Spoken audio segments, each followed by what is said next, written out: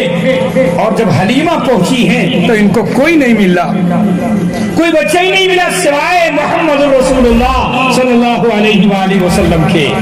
وہ خوش نصیب ہیں حلیمہ، مبارک ہو دائی حلیمہ کو، یہ اللہ ہی کو ان کے دامن میں یہ برکتیں ڈالنی تھی، وہ سعادت ان کو دینی تھی. لہذا حضرت حلیمہ بھی دیکھ کے آگے بڑھ گئی کہ یہ تو یتیم ہے، ان سے کچھ ملنے کی امید بھی نہیں ہے، لہذا آگے دیکھیں کوئی بچہ بھی نہیں. تو شوہر سے مشورہ کرتی ہیں کہ چلو ہو نہ ہو یہی بچہ لے لو. لہذا رسول پاک صلی اللہ علیہ وسلم کو گود میں اٹھاتی ہیں. کہتے ہیں جیسے حلیمہ نے گود میں اٹھایا میرے آقا مسکرا دیا، اور میرے آقا کا مسکرانا تھا کہ انہوں نے دائیں حلیمہ کا دل جیت لیا، اور دل جیت کے اتنی خوش ہو گئی. کہتے ہیں جیسے ہی گود میں اٹھایا دائیں حلیمہ کے تو دودھ بھی نہیں تھا، کہتے ہیں فوراً دودھ اتر آیا. فوری طور پر یہ معجزہ اللہ کے پیغمبر کا ظاہر ہو رہا ہے، برکتیں ظاہر ہو رہی ہیں، اور فوراً لگاتے ہی دودھ. میرے آقا کی عادت تھی، دیکھو انصاف، اللہ کے پیغمبر انصاف لے کر دنیا میں آئے. کہتے ہیں کہ جب دودھ پلانے کا وقت آیا تو ایک طرف میرے آقا دودھ پی رہے تھے، دوسری طرف نہیں پیتے تھے. کیوں؟ یہ اللہ کی طرف سے نظام تھا، اس لیے کہ ان کا دودھ شریک بھائی بھی دوسری طرف سے پیے گا، اس کا بھی پیٹ بھر جائے. میرے آقا دوسری طرف پیتے ہی نہیں تھے، منہ ہی نہیں لگاتے. یہ ماجرا سمجھ ہی نہیں پاتی تھی حضرت حلیمہ بات کیا ہے. بعد میں یہ بات کھلی کہ رسول پاک صلی اللہ علیہ وسلم کو اللہ نے اس وقت سے وہ انصاف کرنے کا اللہ نے وہ ملکہ عطا فرمایا تھا، اور کام لینا تھا. کیا کام لینا تھا؟ کہ تو نے محمد سے وفا تو ہم تیرے ہیں، یہ جہاں کیا چیز ہے لوح و قلم تیرے ہیں، اور قوت عشق سے ہر پست کو بالا کر دے، قوت عشق سے ہر پست کو بالا کر دے، دہر میں اسم محمد سے اجالا کر دے. یہ تھے اللہ کے پیغمبر کہ انصاف لے کر دنیا میں آئے. آپ ایک طرف دودھ پیتے تھے اور ایک طرف اپنے بھائی کے لیے چھوڑ دیتے تھے. لہذا کہتی ایک تو دودھ ان کے اتر آیا فوراً، یہ سمجھ نہ پائی ماجرا کیا ہے. پھر جب چلنے لگی، ان کی عورتیں بہت پہلے نکل چکی تھی بچوں کو لے کر، بنو سعد کی عورتیں، یہ بیچاری پیچھے رہ گئی تھی. کھچر پر بیٹھتی ہیں تو اتنی تیزی میں وہ بیچارہ دبلا پتلا کھچر، اور کیسے آیا ہے وہ تو ہی جانتی ہیں.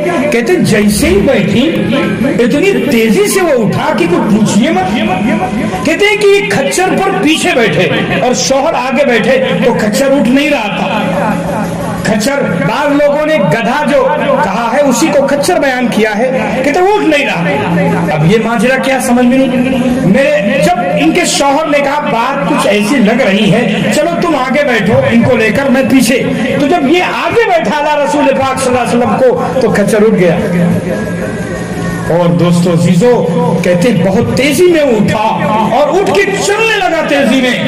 یہ سمجھ نہ پائی ماجرا اتنی تیزی میں چل رہا تھا کہ وہ عورتیں راستے میں مل گئی جو اپنی اچھی اونٹنیوں پر سوار تھی، گھوڑوں پر سوار تھی، اور کہنے لگی یا حلیمہ یہ وہی ہے اونٹنی، یہ کھچر، یہ وہی کھچر ہے جس سے تم گئی تھی، یہ کوئی دوسرا ہے؟ حضرت حلیمہ فرماتی ہے کہ اے میری عورتوں، میری بہنوں، یہ وہی کھچر ہے، یہ وہی کھچر ہے جس سے میں گئی تھی۔ کہا اس کو کیا ہوا؟ کہا کھچر نہیں بدلا ہے بلکہ سوار بدل گیا ہے۔ صلی اللہ علیہ وآلہ وسلم، سوار بدل گیا ہے۔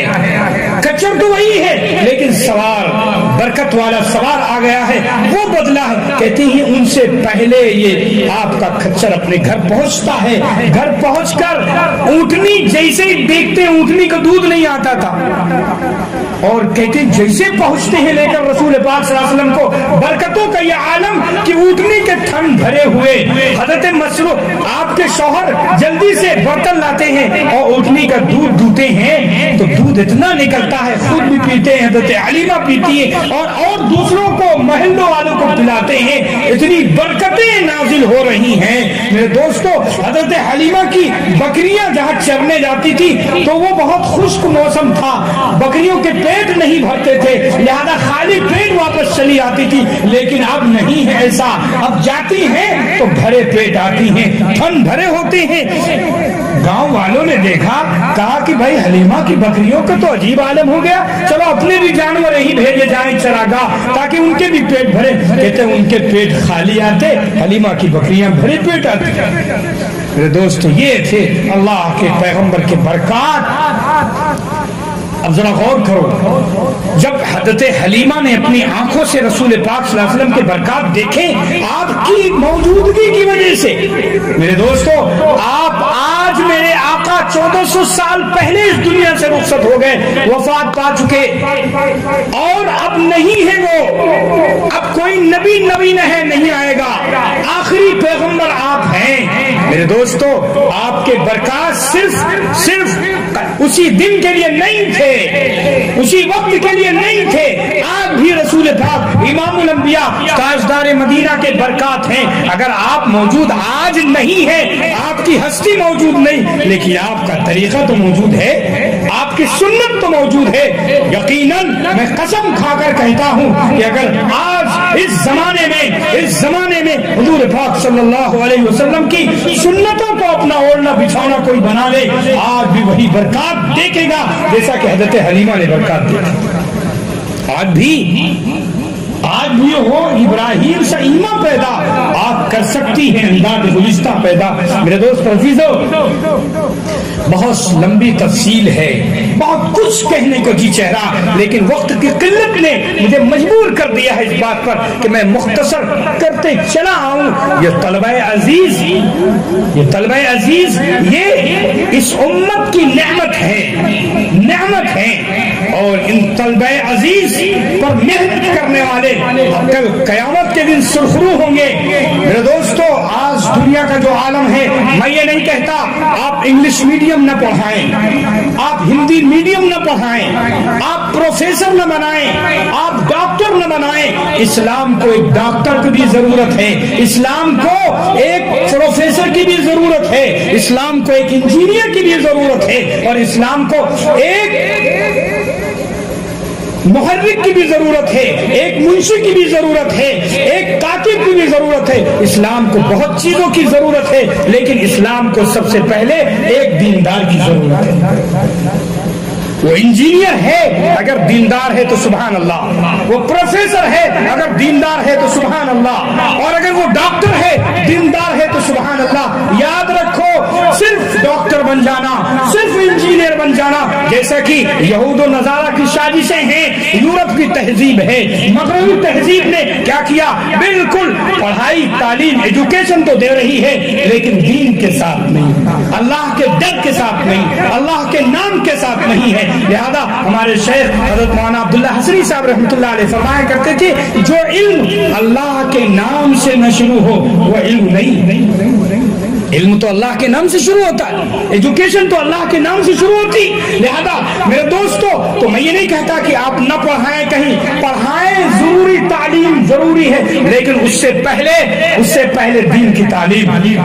اسلام کو ایک ڈاکٹرنی کی بھی ضرورت ہے، اسلام کو ایک طالبہ کی، بہترین اسٹوڈنٹ کی، عورت کی، ایک ڈاکٹرنی کی، ایک دایا کی، ایک نرس کی، اسلام کو سب کی ضرورت ہے، لیکن اس سے پہلے ایک بہترین ماں کی ضرورت ہے۔ حضرت مولانا تقی عثمانی زید مجدہ ایک دن یہی فرماتے تھے، مجلس بیٹھی ہوئی تھی، علماء کہنے لگے کہ دیکھو اسلام کو ساری چیزوں کی ضرورت ہے، ایجوکیشن اول نمبر پر ہے، لیکن ایجوکیشن میں ہم اپنے مالک کو نہیں، دین پہلے رکھیں گے، بعد میں دنیا ہوگی، دین آگے ہوگا، بعد میں دنیا ہوگی۔ ہمیں سب کی ضرورت ہے، لیکن سب سے پہلے ایک بہترین دیندار ماں کی ضرورت ہے، ایک بہترین دیندار بہن کی ضرورت ہے، ایک بہترین دیندار بیوی کی ضرورت ہے۔ پہلے دیندار بیوی ہوگی، پھر ڈاکٹر ہوگی، پہلے دیندار ماں ہوگی، پھر وہ پروفیسر ہوگی، پہلے دیندار بیٹی ہوگی، پھر وہ ڈاکٹر نہیں ہوگی۔ یاد رکھو تعلیم منع نہیں ہے، لیکن دین کے ساتھ، اللہ کے ڈر کے ساتھ، پردے کے ساتھ ضروری ہے تعلیم۔ میں مبارکباد دیتا ہوں اپنے حاجی صاحب کو، ان کے قربانیوں کو، اور ان کے ساتھ جو پورا عملہ محنت کر رہا ہے اس دینی مدارس کے لیے، مکاتب کے لیے۔ یاد رکھو، میں کچھ باتیں آپ جانتے ہیں، دارالعلوم دیوبند 1866 میں اس وقت قائم ہوا جب انگریز یہاں ہمیشہ رہنے کے لیے آئے تھے۔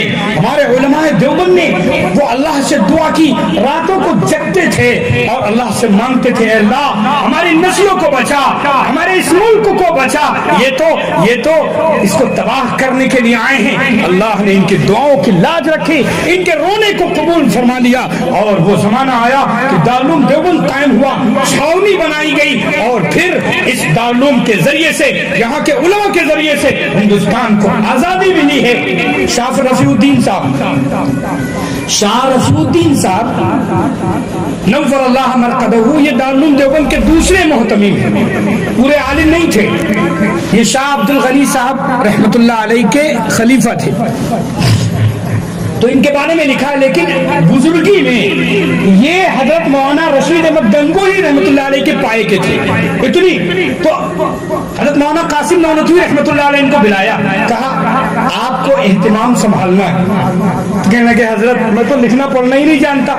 حضرت نے کہا مولانا قاسم نانوتوی فرماتے ہیں کہ رفیع الدین یہ اللہ کی طرف سے الہام ہے، اب اس کو قبول کرنا پڑے گا۔ قبول کر لیا۔ وہ ایسے پائے کے تھے، کہتے ہیں کہ ایک دن خواب دیکھا حضرت شاہ رفیع الدین رحمت اللہ علیہ نے، یہ دارالعلوم دیوبند کے دوسرے محتمیم ہیں۔ میں یہ بتانا چاہتا ہوں کہ یہ جو مدرسے ہیں جس کی چار دیواری میں آپ بیٹھے ہوئے، یہ دین کے قلعے ہیں، یہ منشائے رسول کے مطابق ہے۔ اللہ کے رسول کی دعائیں ان مدارس سے جڑی ہوئی ہیں اور ان کے ذمہ داروں سے جڑی ہوئی ہیں، یہ ختم نہیں ہو سکتے۔ میرے آقا میرے اللہ کا نظام ہے، لہذا اسے ختم نہیں کیا جا سکتا۔ ہم جڑنا پڑے گا ان مدارس سے، اپنے بچوں کو یہاں سے فارغ یہاں پڑھانا پڑے گا، اگر دین باقی چاہتے، دین کی بقا چاہتے۔ تو مولانا رشید الدین صاحب نے خواب دیکھا کہ حضرت علی رضی اللہ تعالی عنہ نے ایک مدرسہ قائم کیا۔ خواب دیکھا کہ حضرت علی رضی اللہ تعالی عنہ نے مدرسہ قائم کیا اور سارے طلبہ سے ملاقات ہوئی ان کی، حضرت علی کے مدرسے کے طلبہ سے ملاقات ہوئی۔ پھر ایک دن دارالعلوم دیوبند کے جب محتمیم بنے تو ایک دن بیٹھے ہوئے تھے، تو ایک طالب علم نکلا، حضرت شاہ رفیع الدین صاحب رحمت اللہ علیہ نے ان کو بلایا، کہا بیٹا تم نہیں پڑھتے ہو دارالعلوم دیوبند میں؟ کہا ہاں۔ کہا اپنے استادوں کو بلا کر شاہ رفیع الدین رحمت اللہ علیہ نے فرمایا کہ میں نے جو حضرت علی کے مدرسے میں طلبہ دیکھے تھے، ان طلبہ میں سے ایک طالب علم یہ بھی۔ اللہ اکبر، یعنی دارالعلوم میں جو طلبہ پڑھنے والے ہیں وہ صحابہ کی نسبت ان کو حاصل ہے۔ یہ پھر ایک دن کا واقعہ ہے کہ حضرت مولانا شاہ رفیع الدین صاحب اہتمام سے نکلے اور اس وقت 60-70 بچے کھانے والے تھے دارالقامہ میں، تو شاہ صاحب نکلے تو ایک بچہ دال لے کر آیا، چونکہ محتمین بھی تھے، دال لے کر آیا اور بڑا غصے میں تھا وہ طالب علم، اور وہ دال حضرت کے سامنے پٹک دی، پھینک دی اور کہنے لگا آپ محتمین ہیں یہاں کے، آپ ایسی پانی والی دال کھلاتے ہیں، آپ ایسا کچھ اچھا نہیں کھلا سکتے ہو؟ بڑی الٹی سیدھی باتیں، لیکن شاہ صاحب بالکل خاموش کھڑے ہوئے، 3 مرتبہ اس کو اوپر سے نیچے دیکھا، اور جو اساتذہ وہاں موجود تھے وہ بھی خاموش ہے، وہ لڑکا کہے جا رہا، تو 3 مرتبہ اس کو اوپر سے نیچے سے دیکھا، اور حضرت شاہ صاحب نے فرمایا میرے مدرسے دارالعلوم دیوبند کا طالب علم نہیں۔ تو اساتذہ کہنے لگے حضرت نہیں، یہی کہا ہے، اس کا نام لکھا ہوا ہے، یہ مطبخ سے اس کا کھانا بھی ہے، تو حضرت نے فرمایا نہیں، یہ طالب علم یہاں کا نہیں۔ بہرحال بات ہو گئی، ختم ہو گئی۔ 1 ہفتے کے بعد اساتذہ آتے ہیں محتمین صاحب کے بعد، شاہ رفیع الدین صاحب رحمۃ اللہ علیہ کے بعد، اور کہتے ہیں واقعی حضرت آپ نے جو کہا تھا وہ طالب علم بھیس بدل کے نام بدل کے یہاں آیا، وہ یہاں کا طالب علم نہیں تھا۔ تو اساتذہ نے فرمایا حضرت آپ نے یہ کیسے بتایا بڑے وثوق کے ساتھ، بڑے اعتماد کے ساتھ کہ دارالعلوم دیوبند کا طالب علم نہیں؟ تو میرے دوستو سننے کے لائق ہے، سننے کے لائق ہے یہ بات۔ تو حضرت شاہ صاحب فرماتے ہیں کہ میں نے ایک دن خواب دیکھا تھا، خواب یہ دیکھا تھا کہ ملسری، ہمارے مفتی صاحب بیٹھے ہوئے، ملسری کا کنواں جانتے، وہاں سے پانی ہم لوگوں نے خوب پیا، تو کہتے کہ میں نے خواب دیکھا کہ یہ جو ملسری کا کنواں ہے آج بھی وہ کنواں ہے، اللہ ہم سب کو لے جا دکھائے وہاں۔ میرے دوستو وہ تو مبارک جگہ ہے، الہامی جگہ ہے، وہ ملسری کا کنواں دودھ سے بھرا ہوا ہے۔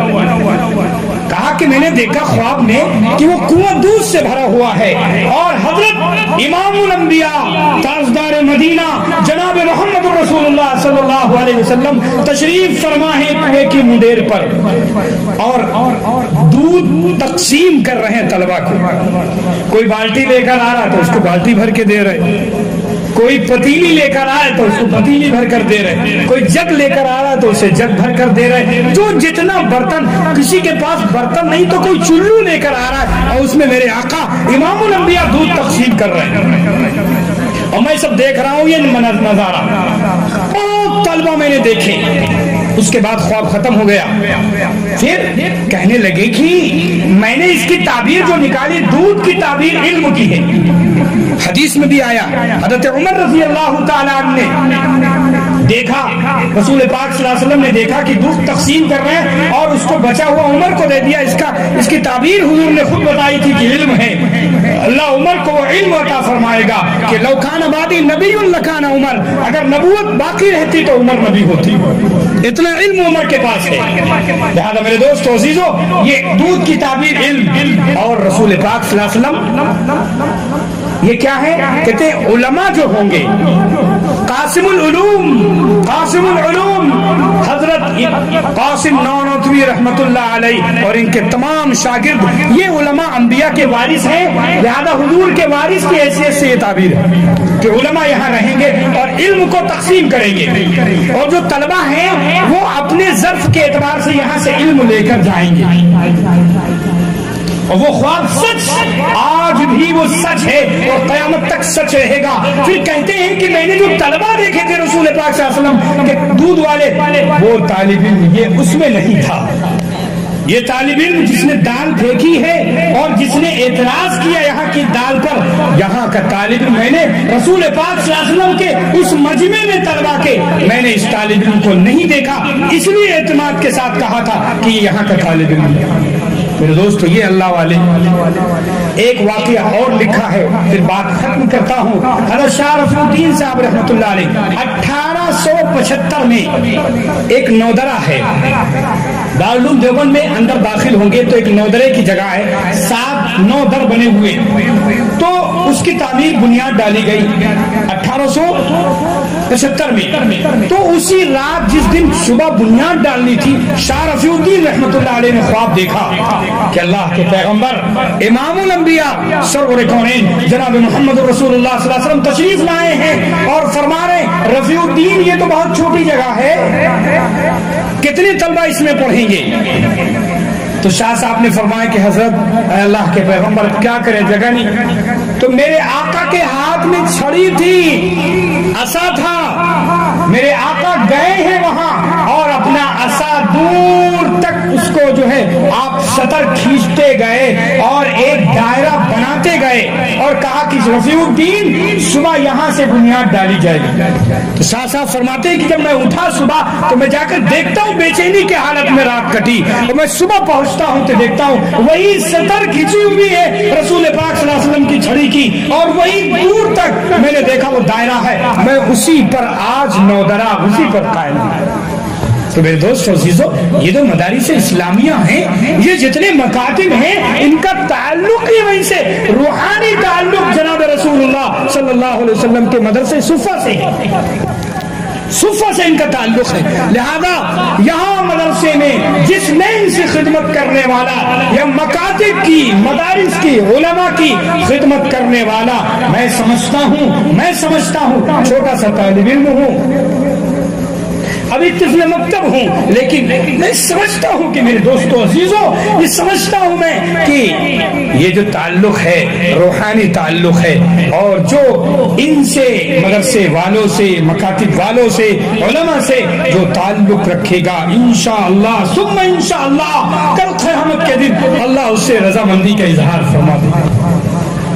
دوستو عزیزو یہ ایسے ویسے نہیں، ان کو کمتر مت سمجھنا، ہلکی نگاہ سے نہ دیکھنا، ان کا تعلق رسول پاک صلی اللہ علیہ وسلم سے روحانی تعلق ہے. اس لیے آپ سمجھے بات کو، اپنے ان طلبہ کو، اور میں پھر عرض کرتا ہوں کہ آپ دنیا پڑھائیں منع نہیں ہے، لیکن دین پہلے ہے، اور دین جو آئے گا ان مکتبوں سے مدرسوں سے آئے گا، مدرسوں سے آئے گا، اور آج تک آیا ہے اور قیامت تک یہ سلسلہ انشاءاللہ ثم انشاءاللہ باقی رہے گا. کہتے ہیں جب قیامت سے پہلے قرآن کے حروف اٹھا لیے جائیں گے، کاغذ آپ دیکھیں گے لیکن حروف نہیں ہوں گے. کیوں؟ اللہ کا کلام ہے. اس لیے دین رسول پاک صلی اللہ علیہ وسلم سے پوچھا گیا کہ اے اللہ کے پیغمبر یہ علم کیسے اٹھایا جائے گا قیامت سے پہلے؟ صحابہ نے عرض کیا علماء کے سینوں سے کھینچ کر اٹھا لیا جائے گا؟ آقا نے فرمایا نہیں، سینوں سے علم نہیں نکالا جائے گا، بلکہ علماء ہی کو اللہ اٹھا لے گا. علماء اٹھتے جائیں گے، علم اٹھتا جائے گا، اور ایک وقت آئے گا ایسا کہ ایک بستی میں ایک مسئلہ بتانے والا کوئی عالم نہ رہے گا.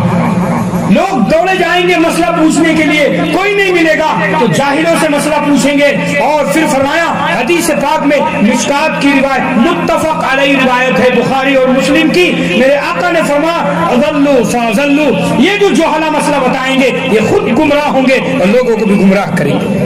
ایک زمانہ ایسا ہے آپ کو ڈھونڈے زکات لے کے ٹہلیں گے کہ کوئی زکات لے لے، کوئی زکات لینے والا نہ رہے گا. ایک زمانہ ایسا آنے والا، اللہ ہم سب کی حفاظت فرمائے، اللہ ہم سب کا ایمان پر خاتمہ فرمائے. اس لیے میرے دوستو عزیزو یہ مدارس اسلامیہ، یہ مکاتب دینیہ اصل روحانی تعلق رسول پاک صلی اللہ علیہ وسلم کی ذات گرامی سے ہے. اس لیے ہمیں چاہیے کہ ہم ان علماء اپنے اکابر کے اسی نقش قدم پر جو ان کا مقصد تھا، جو ان کا مشن تھا، میرے دوستو عزیزو مکاتب کا جال بچھایا گیا. پہلے سب سے اللہ نے ان علماء دیوبند سے کیا کام لیا؟ حضرت مولانا الیاس رحمت اللہ علیہ کون تھے؟ کاندھلا کے، یہ طالب علم تھے دارالعلوم دیوبند کے. حضرت مولانا حسین احمد مدنی رحمت اللہ علیہ سے ترمذی شریف پڑھ رہے تھے، لیکن اللہ نے فکریں دی تھی اندر، علماء دیوبند کو فکریں دی تھی اندر، کڑھن دی تھی دین کی خدمت کی. اتنی کڑھن تھی مولانا الیاس رحمت اللہ علیہ میں، لکھا ہے کہ حضرت مولانا حسین مدنی رحمت اللہ علیہ جب دیکھتے مولانا الیاس رحمت اللہ علیہ کو تو کہتے تھے میں مولانا الیاس کو دیکھتا ہوں تو صحابہ یاد آ جاتے، صحابہ یاد آ دیتے ہیں، اللہ ان سے کام لے گا۔ حضرت مولانا الیاس رحمت اللہ علیہ سے وہ کام لیا اللہ نے کہ آج کہتے دعوت کا نظام جو اللہ نے شروع کروایا، مدارس کا جال پہلے ہی بچھایا جا چکا تھا، اور اس کے بعد دعوت کا کام کہ یہ طلبا، یہ چھوٹے چھوٹے نونہال دین سیکھے مدرسے میں اور پروان چڑھیں، اور یہ جو بڑے ہو چکے اب یہ بیچارے کیا کریں گے؟ علماء کی صحبت میں، علماء کی سرپرستی میں یہ دعوت میں نکلیں تاکہ ان کو دین آئے، دین سے کوئی محروم نہ رہے۔ جو محروم ہوا تو ساری خیر سے محروم ہو گیا۔ اس لیے میرے دوستو عزیزو، یہ ربیع الاول کا مہینہ اور یہ تاریخیں ہمیں ایک سبق دیتی ہیں اللہ کے پیغمبر کی سنت کی۔ میرے آقا جو دین لے کر آئے، جو طریقہ لے کر آئے، جو سیرت لے کر آئے، وہ سیرت ہمارے لیے نمونہ، اللہ نے خود فرمایا کہ نبی کی سیرت تمہارے لیے نمونہ ہے، اس نمونے کو اپنی زندگی میں لاؤ۔ اور نبی نے جو پیغام دیا ہے سیرت کے ذریعے، کیسا پیغام؟ میرے آقا آپ جانتے ہیں رسول پاک صلی اللہ علیہ وسلم بازار گئے، آپ نے ایک جو کے ڈھیر میں، ایک صاحب بیچ رہے تھے جو یا گیہوں، اس میں ڈھیر میں ہاتھ ڈالا، میں نے دیکھا گیہوں تر ہے، تو آقا نے فرمایا صحابی سے یہ کیا ہے؟ تو انہوں نے فرمایا بارش ہوئی تھی اللہ کے پیغمبر، میں نے جو گیہوں بھیگ گیا تو اسے نیچے کر دیا اور سوکھا اوپر کر دیا تاکہ جلدی بکے۔ میرے آقا نے فرمایا نہیں، من غشا فلیس منا، جو دھوکہ دے وہ ہماری جماعت سے نہیں۔ میرے آقا نے تو وہ تعلیم دی، دھوکہ نہیں سکھلایا، آپ نے منع فرمایا دھوکہ نہیں ہے، صاف صاف جو مال دو، جو پیسہ لو وہی مال دو، کسی کو دھوکہ نہ دو، کسی سے فریب نہ کرو، یہ میرے آقا کا فرمان ہے۔ آپ نے فرمایا وعدہ کرو تو پورا کرو، پورا کرو، کہیں وعدے میں کوتاہی نہ ہونی چاہیے، کسی کو تکلیف نہ دو۔ آپ نے فرمایا امادۃ الاذی عن الطریق، میرے آقا نے فرمایا، رسول پاک صلی اللہ علیہ وسلم نے فرمایا راستے سے تکلیف دینے والی چیز کو ہٹا دو۔ یہ کیا ہے؟ یہ تو ادنا درجہ ایمان کا ہے، اس پر صدقے کا ثواب ملتا ہے۔ میرے دوستو عزیزو، میرے آقا کا فرمان زندگی میں اپنے اندر لانے کی کوشش کرو۔ اصل ہاں ٹھیک ہے ربیع الاول کے مہینے میں رسول پاک صلی اللہ علیہ وسلم کی ولادت بیان کی جائے، لیکن حضرت قاری طیب صاحب رحمۃ اللہ علیہ لکھتے ہیں 40 سال تک تو حضور کا جمال ظہور اللہ نے ظاہر کیا، 40 سال تک تو حضور کا جمال ظہور ظاہر ہوا، اور 40 سال کے بعد اللہ رب العالمین نے رسول پاک صلی اللہ علیہ وسلم کی کمال کو ظاہر کیا۔ تو جمال کی بھی ضرورت ہے ہمیں اور کمال کی بھی ضرورت ہے۔ کمال میں عمل کرنا پڑے گا، جمال میں تو صرف بیان ہے، لیکن کمال میں کام کرنا پڑے گا، اور اصل کام سے ہے۔ علامہ اقبال کہتے ہیں عمل سے زندگی بنتی ہے، جنت بھی جہنم بھی، یہ خاکی اپنی فطرت میں نہ نوری ہے نہ ناری ہے۔ میرے دوستو عزیزو، اور میں خاص طور سے آج کے اس پیغام کو سامنے رکھ کے اپنے دوستوں سے، احبابوں سے یہ ایک پیغام دینا چاہتا ہوں کہ ربیع الاول اور رسول پاک صلی اللہ علیہ وسلم کا تذکرہ، امام الانبیاء کی یاد صرف ربیع الاول تک خاص نہیں ہے، پوری زندگی، پورا سال اور ہر وقت ہر لمحہ حضور کا خیال ہو، درود پاک زبان پر ہو اور عمل کا جذبہ ہو۔ ہم راستے میں نکلے، میرے آقا فرمایا نہیں، نگاہیں سیدھی ہو، نگاہیں نیچی کر کے، وَقُلْ لِلْمُؤْمِنِينَ يَغُضُّوا مِنْ أَبْصَارِهِمْ وَيَحْفَظُوا فُرُوجَهُمْ، اللہ فرماتا ہے اے پیغمبر ایمان والوں سے کہو کہ اپنی نگاہیں نیچی رکھا کریں۔ حضرت پیر ذوالفقار صاحب رحمۃ اللہ علیہ لکھتے ہیں کہ بہت سے لوگ کہتے ہیں کہ حضور کی زیارت نہیں ہوتی اور بار بار درود پڑھ رہے ہیں، سب کچھ کر رہے ہیں، کہتے ہیں کہ میں نے زیارت کا میں ایک طریقہ نسخہ بتاتا ہوں، جو شخص اپنی نگاہوں کی حفاظت کرے اور جو شخص اپنے آپ کو پاک و صاف رکھے اسے انشاءاللہ حضور پاک صلی اللہ علیہ وسلم کی زیارت ہوگی۔ یہ دو نسخے، نگاہوں کو پاک رکھنا اور اپنے آپ کو پاک صاف رکھنا اور درود پڑھنا، یہ رسول پاک صلی اللہ علیہ وسلم کی زیارت کا ذریعہ۔ اللہ پاک سے دعا فرمائیں اللہ رب العالمین ہم سب کو عمل کرنے کی توفیق دے دے۔ اور میں پھر آخر میں یہی کہوں گا کہ میرے دوستو عزیزو، یہ مدارس اسلامیہ مکاتب دینیہ دین کے قلعے ہیں، دین کا سرمایہ ہے، ان سے دین نکلے گا اور یہاں سے جو جڑے گا انشاءاللہ ثم انشاءاللہ اس کے قدم کبھی لڑکھڑائیں گے نہیں، کبھی ڈگمگائیں گے نہیں۔ میں پھر عرض کرتا ہوں کہ آپ کے یہاں جو تعلیم ہے بڑھ چڑھ کے اس میں حصہ لیں، اپنے بچوں کو محروم نہ کریں اس سے، اور پھر آگے اگر آپ کو آگے پڑھانا ہے تو ہمارا مدرسہ نور العلوم، میں اسی میں درس و تدریس کی خدمت انجام دیتا ہوں۔ آپ مدرسہ نور العلوم میں ہمارا دارالعلوم دیوبند کا کورس پورا چلتا ہے، درس نظامی، آگے کی تعلیم آپ وہاں بھیجیں، ہم تیار کرتے ہیں کہ دارالعلوم دیوبند سیدھے بھیجتے ہیں کہ آ کر بچہ وہاں جا کے آگے پروان چڑھے۔ تو یہ نظام و ترتیب ہے۔ اللہ رب العالمین ہم سب کو عمل کرنے کی توفیق نصیب فرمائے۔ وآخر دعوانا ان الحمدللہ۔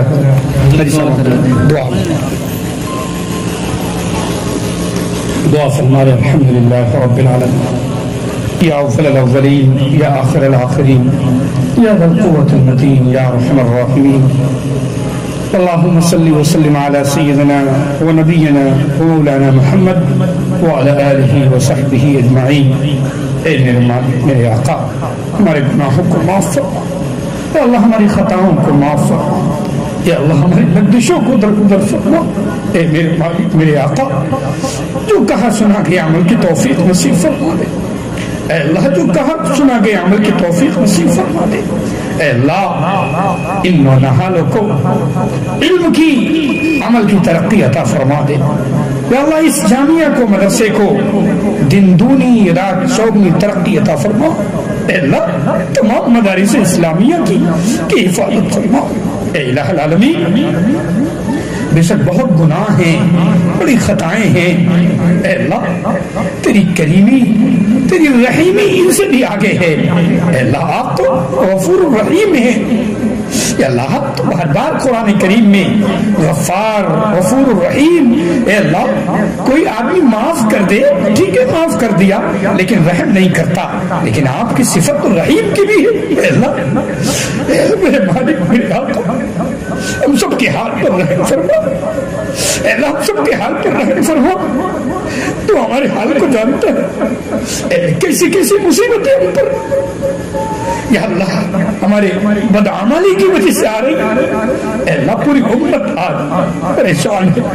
پیارے حبیب نے اپنی امت جو چھوڑی تھی وہ بہت پاکیزہ تھی، تیری مددیں ان کے ساتھ تھی، یا اللہ تیری رحمتیں ان کے ساتھ تھی۔ بہت مبارک اور پاک منزہ امت چھوڑی تھی، صحابہ کی جماعت۔ اے اللہ اس کے بعد جو شر و فتنے ہوئے، اے اللہ فساد آئے، اے اللہ ہماری کرتوتوں کی وجہ سے تیری ناراضگی ہوئی۔ اے اللہ آج ان طلبہ کے صدقے میں، یا اللہ ان بچوں کے صدقے میں ہم تجھ سے، یا اللہ آج ہم معافی چاہتے ہیں اپنے گناہوں کے، ہم سب کی مغفرت فرما، پوری امت کی مغفرت فرما۔ اے اللہ پورے عالم اسلام کی مغفرت فرما دے۔ اے اللہ آپ تو کریم ہیں۔ اے اللہ آپ کے حبیب نے خود فرمایا کہ بچے، اے اللہ ماں اپنے بچے پر، دودھ پیتے بچے پر جتنا زیادہ رحم کرتی ہے، آپ کئی زیادہ اس سے اپنے بندوں پر رحم فرماتے ہیں۔ اے اللہ آج ہم تیری رحمت کی امید پر، اے اللہ ان طلبہ کے صدقے میں، قرآن و حدیث کی خدمت کے صدقے میں تجھ سے، اے اللہ پوری امت پر رحم کی بھیک مانگتے ہیں۔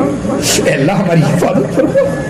اے اللہ حرمین شریفین کی، بیت المقدس کی، اے اللہ اس ملک میں ہمارے مال و جان کی، عزت و آبرو کی، ایمان و اسلام کی، مساجد کی، مراکز کی، مدارس کی، مکاتب کی، اے اللہ دینی خانقاہوں کی، علماء کی، قرآن و حدیث کی حفاظت فرما۔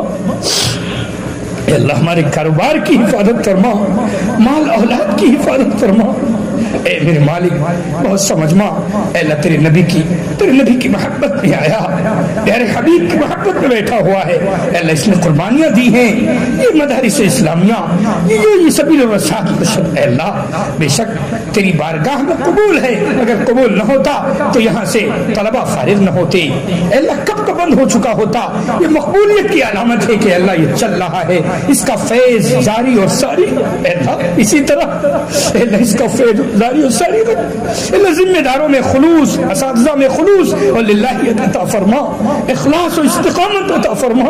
اے اللہ یہ ٹوٹی پھوٹی خدمتیں اے اللہ ہم جو کر رہے ہیں معلوم نہیں اس کا صلہ آپ کے ہاں کیا ہے۔ اللہ آپ کے حبیب نے تو یہ فرما دیا کہ اللہ کل قیامت کے دن علماء کی کتابوں کی سیاہی اور شہیدوں کا خون جب رکھا جائے گا ترازو میں تو وہ سیاہی کا پلڑا علماء کی ان کی قربانیوں کا پلڑا جھک جائے گا، اور شہیدوں کا خون کا پلڑا اٹھ جائے گا۔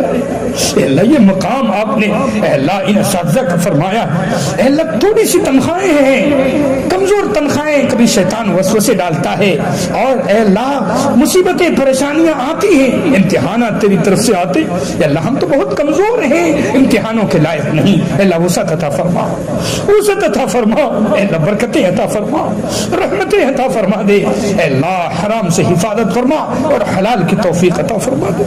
میرے مالک میرے آقا، اے اللہ جو اجتماعات ہو رہے ہیں، جو دینی خدمتیں ہو رہی ہیں مکاتب کے ذریعے، مدارس کے ذریعے، خانقاہوں کے ذریعے، اے اللہ ہمارے مراکز کے ذریعے، مساجد کے ذریعے، گشتوں کے ذریعے، تعلیم کے ذریعے، اے اللہ بلند شہر کا اجتماع ہو رہا اور بہت سے اجتماعات اے اللہ ہو چکے، ہو رہے ہیں، ہونے والے، اے اللہ سب میں برکت ڈال دیجیے، رحمتیں ڈال دیجیے، اے اللہ اس سے خیر کا وجود ہو، اے اللہ امت وحدت بن جائے، اے اللہ محبتیں ملت کو ایک بنا دیجیے، اے اللہ ہمارے اختلافات جو افتراقات ہیں یا اللہ ہم بٹے ہوئے ہیں، اے اللہ اس کو دور فرما دے، اے اللہ ہمیں ملت واحدہ بن کر زندگی گزارنے کی توفیق عطا فرما، اے اللہ ملت واحدہ بن کر زندگی گزارنے کی توفیق دے دے، اے اللہ اس بستی پر خصوصاً اپنے رحم و کرم کا نزول فرما، اے اللہ تمام بستیوں پر، اے اللہ ہمارے اس ملک کو امن سلامتی عطا فرما، شانتی عطا فرما، یا اللہ امن کا گہوارہ بنا دے، آپسی میل و محبت کے ساتھ رہنے کی توفیق عطا فرما، اے اللہ جو کہا سنا گیا عمل کی توفیق دے دے، اے اللہ ہمیں ایمان پر زندہ رکھ، ایمان پر موت عطا فرما، ایمان والوں کے ساتھ حشر فرما، آمین یا رب العالمین، وصلی اللہ علی النبی الکریم، سبحان ربک رب العزت عما یصفون، وسلام علی المرسلین، والحمد للہ۔